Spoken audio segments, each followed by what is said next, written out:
Chapter 6 of Bunny Brown and His Sister Sue, by Laura Lee Hope.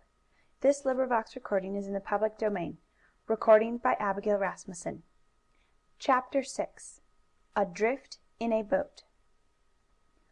Bunny Brown was a brave little chap, even though he was only a bit over 6 years old, going on 7, as he always proudly said. And one of the matters in which he was braver than anything else was about his sister Sue. His mother had often spoken to him about his sister when he and Sue were allowed to walk up and down in the street, but not to go off the home block. "Now, Bunny," Mrs. Brown would say, "take good care of little Sue." And Bunny would answer, "I will, Mother." Now was a time when he must look after her and take special care of her. The first thing he said to Sue was, "Don't cry, sister." Sometimes he called her that instead of Sue. I'm not going to cry," she answered, but, even then, there were tears in her eyes. "I'm not going to cry, but oh, Bunny, we're locked in, and there's nobody here." "I'm here," said Bunny quickly. "Yes, of course," answered Sue, "but you can't get the doors open, Bunny, and we can't get out when the doors are shut." Bunny thought for a moment.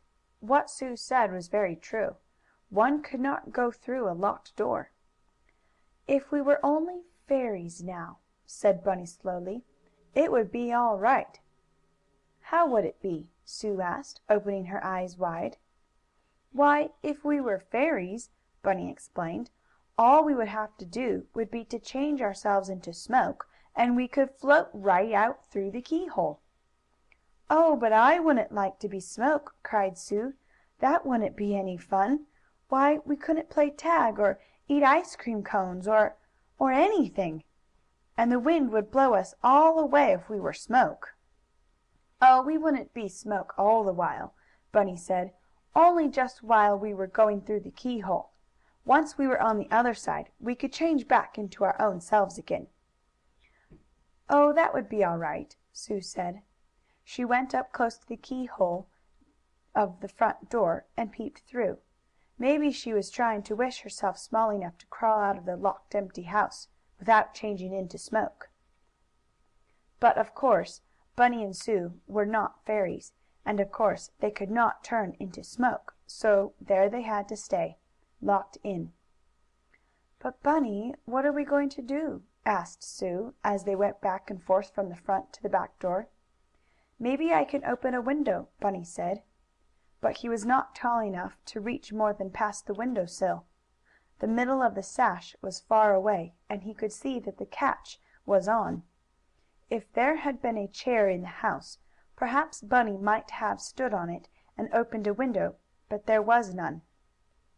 In one of the rooms Bunny did find an empty box. Moving this up to the window to stand on, he found he could reach the middle of the sash and turn the fastener. "Now if I can only push up the window, Sue!" he cried. "I'll help you," the little girl said. "Here's a stick. I can push with that." So, with Bunny standing on the box, and Sue on the floor, pushing with the stick, they tried to put the window in order to get out of the empty house. But the window would not go up, and all of a sudden Sue's stick slipped and banged against the glass. "Oh, look out!" cried Bunny. "You nearly broke it." "I didn't mean to."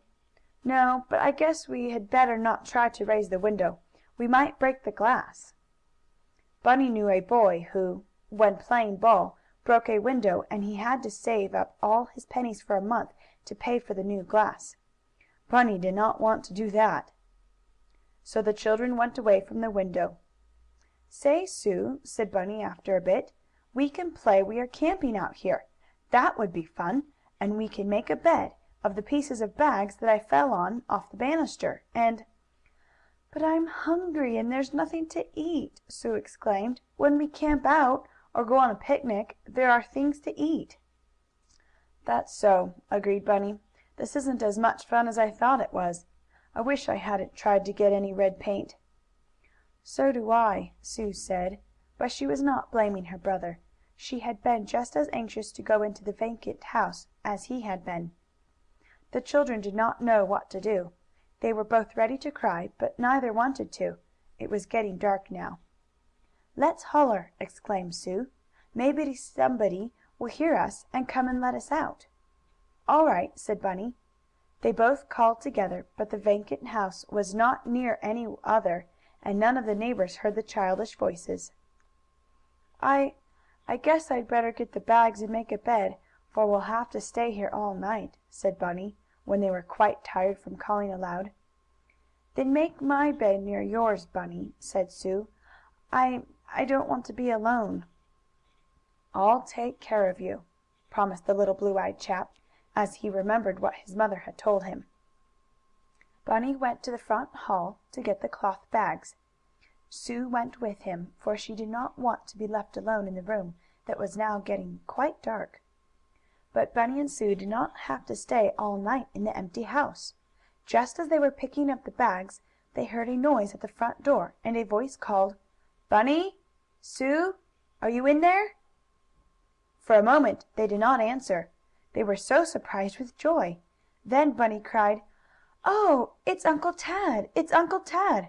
while Sue exclaimed: "We're here! Yes, we're here, Uncle Tad! Oh, please let us out!" There was a squeaking noise, and the front door was pushed open. In came the old soldier, and Bunny and Sue made a jump for his arms. He caught them up and kissed them. "Well, little ones, I've found you!" he cried. "I thought maybe you were in here. My, but what a fright you've given your mother and all of us!" "We came in for some red paint," explained Bunny, "and we got locked in."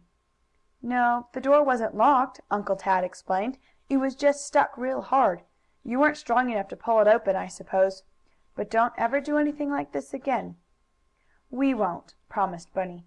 He was always pretty good at making promises, was Bunny Brown.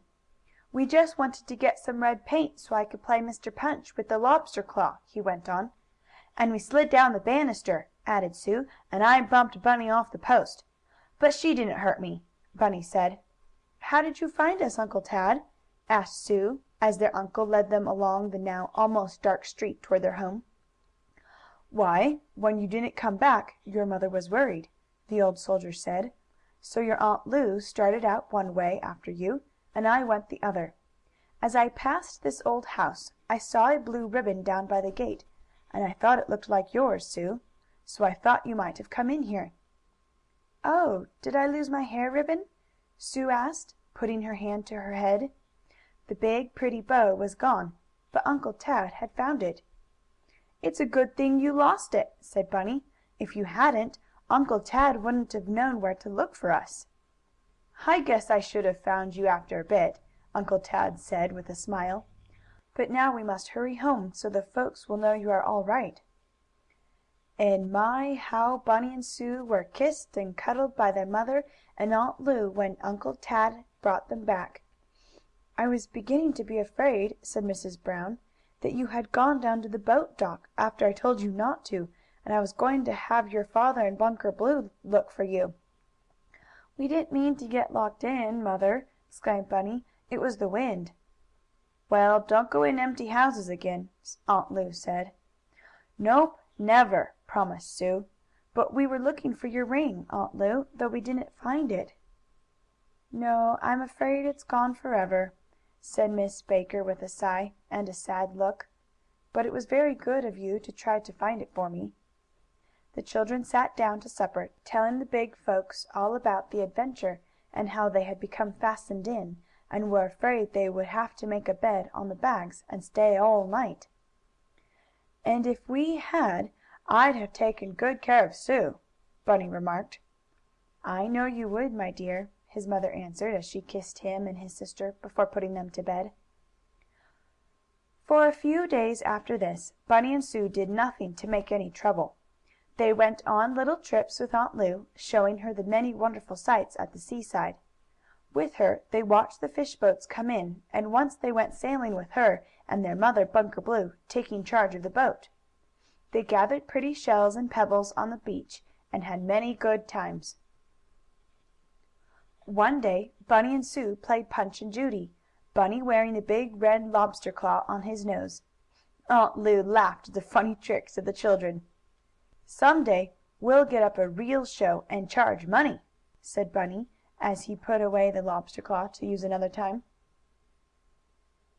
Not far from the Brown's house was a small river that flowed into the bay. Part of the Brown land was right on the edge of this river, and at a small dock Mr. Brown kept, tied up, a rowboat which he sometimes used to go fishing in, or to go after crabs, which are something like lobsters, only smaller. They are just as good to eat when they are cooked, and they turn red when you boil them.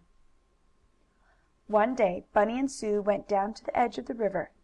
They asked Aunt Lu to go with them, but she said she had a headache, and wanted to lie down.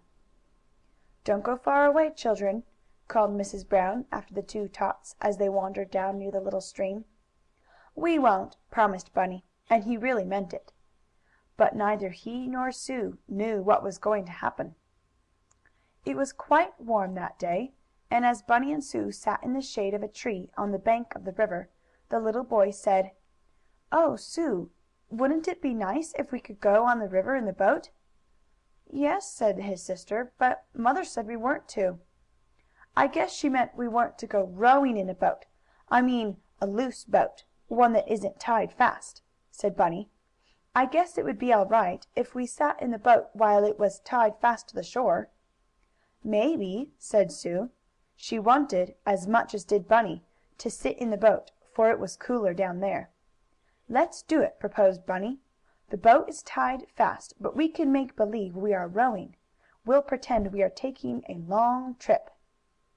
Neither of the children meant to do wrong, for they thought it would be all right to sit in the boat as long as it was tied fast. So into it they climbed. Then such fun as they had! They took sticks and made believe to row. They tied their handkerchiefs on their sticks and pretended to be sailing. They rocked the boat gently to and fro, and Bunny called this being out in a storm. Then they lay down on the broad seats and made believe it was night, and that when they awakened they would be in a far off land where coconuts grew on the trees, and where there were monkeys to toss them down. And before they knew it both children were fast asleep, for the sun was shining warmly down on them. Bunny awoke first. He felt the boat tossing to and fro. "Don't do that, Sue!" he called. "You'll tip us over." "Don't do what?" asked Sue, sleepily. "Don't jiggle the boat," said Bunny. Then he opened his eyes wider, and looked all about. The boat was far from the shore, and was drifting down the river. It had become untied while the children slept. End of chapter 6.